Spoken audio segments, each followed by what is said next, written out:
সিনেমার জন্য সব কিছু করতে পারেন, একটা ভালো সিনেমা তৈরি করার জন্য উনি সব কিছু করতে পারেন। ইন্ডিয়ার মানুষও শাকিব খানকে ভীষণ ভীষণ ভালোবাসেন, কারণ উনি তো ইন্ডিয়ার সঙ্গে প্রচুর কাজ করেছেন।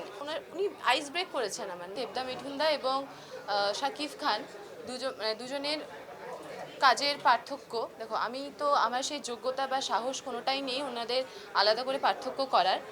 আমি ওনাদের দেবদার সঙ্গে কাজ করতে গিয়ে, মিঠুনদার সঙ্গে কাজ করতে গিয়ে এবং শাকিব খানের সঙ্গে কাজ করতে গিয়ে আমার পার্সোনালি আমি অনেক কিছু শিখেছি। অভিনয় ধরন সবার আলাদা হয়। মিঠুনদা যেভাবে অভিনয় করেন দেবদা সেভাবে করেন না, দেবদা যেভাবে অভিনয় করেন শাকিব খান সেভাবে করেন না, এবং শাকিব খান যেভাবে অভিনয় করেন দেবদা সেভাবে করেন না। প্রত্যেকের ধরন অন্যরকম, তাই আমার এই বিষয়ে কোনো কিছু বলার নেই। তাই ওনাদের ধরন অন্যরকম বলেই হয়তো আজকে দেবদা দেবদা, মিঠুনদা এবং শাকিব খান। ইন্ডিয়ার মানুষও শাকিব খানকে ভীষণ ভীষণ ভালোবাসেন, কারণ উনি তো ইন্ডিয়ার সঙ্গে প্রচুর কাজ করেছেন এর আগেও। তো আমিও তো ওনাকে ওইভাবেই চিনি। ভীষণ ভীষণ ভীষণ এই জায়গায় বলতে গেলে শাকিব খানকে থ্যাংক ইউ বলতে হয়, কারণ উনি তো অনেক বড় মাপের স্টার।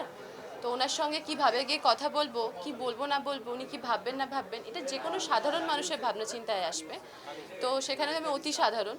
আমি ওনার সঙ্গে যখন ফার্স্ট দেখা হয়, আমাদের শুটিংয়েই দেখা হয় ফার্স্ট, এবং ফার্স্ট যখন স্ক্রিন শেয়ার করি আমরা একে অপরের সাথে, উনি এতটা শান্ত স্বভাবের মানুষ এবং এতটা মাটির সাথে মিশে চলা মানুষ আমি দেখেছি।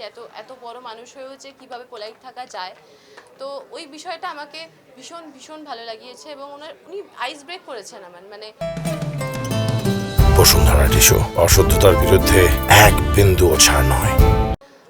একসাথে কাজ করার সময় মজা, আড্ডা, গল্পর মধ্যে, এবং আমরা দেখুন প্রত্যেকটা তো চরিত্র, প্রিন্স একটা চরিত্র, সোনিয়া একটা চরিত্র, এবং যে গানটা পরি বেরিয়েছে সেটাও একটা গান। তো সেক্ষেত্রে আমরা চেষ্টা করেছি আমাদের মতো করে আমাদের কেমিস্ট্রিটাকে তৈরি করার গানের মধ্যে এবং দর্শককে ভালো লাগানোর। আমি ভীষণই লাকি মনে করি, মানে ওই যে বললাম অভিজ্ঞ মানুষদের সঙ্গে কাজ করার সুযোগ পাওয়াটা এবং ওনাদের সঙ্গে কাজ শেখার সুযোগটা, কারণ আমরা কাজ করতে গিয়ে তো অনেক শিখি, কাজের মানে শেখার কোনো শেষ নেই, আর আমার জাস্ট শুরু হয়েছে।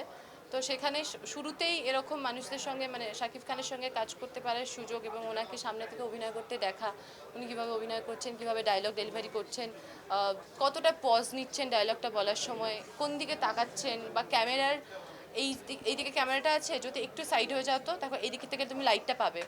তো এই বিষয়গুলো তো অনেক শেখার। উনি সিনেমার জন্য সব কিছু করতে পারেন, একটা ভালো সিনেমা তৈরি করার জন্য উনি সব কিছু করতে পারেন। মানে আমি ওনাকে দেখেছি আলাদা করে টিমের সঙ্গে বসতে, এটা কেন হচ্ছে না, এটা ঠিক করতে হবে, তোমরা বুঝতে পারছো না, কালারটা করো, কালার সেটা করো।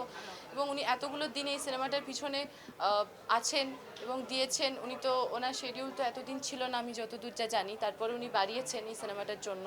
তো প্রচুর চেষ্টা করেছেন একটা ভালো সিনেমা, কারণ তোমরা নিজেরা দর্শকই জানি যে শাকিব খানের প্রত্যেকটা সিনেমা আসলে নতুন নতুন আমরা কিছু পাই। তো এবারেও তার অন্যথা হয়নি, উনি ওনার মতো করে চেষ্টা করেছেন।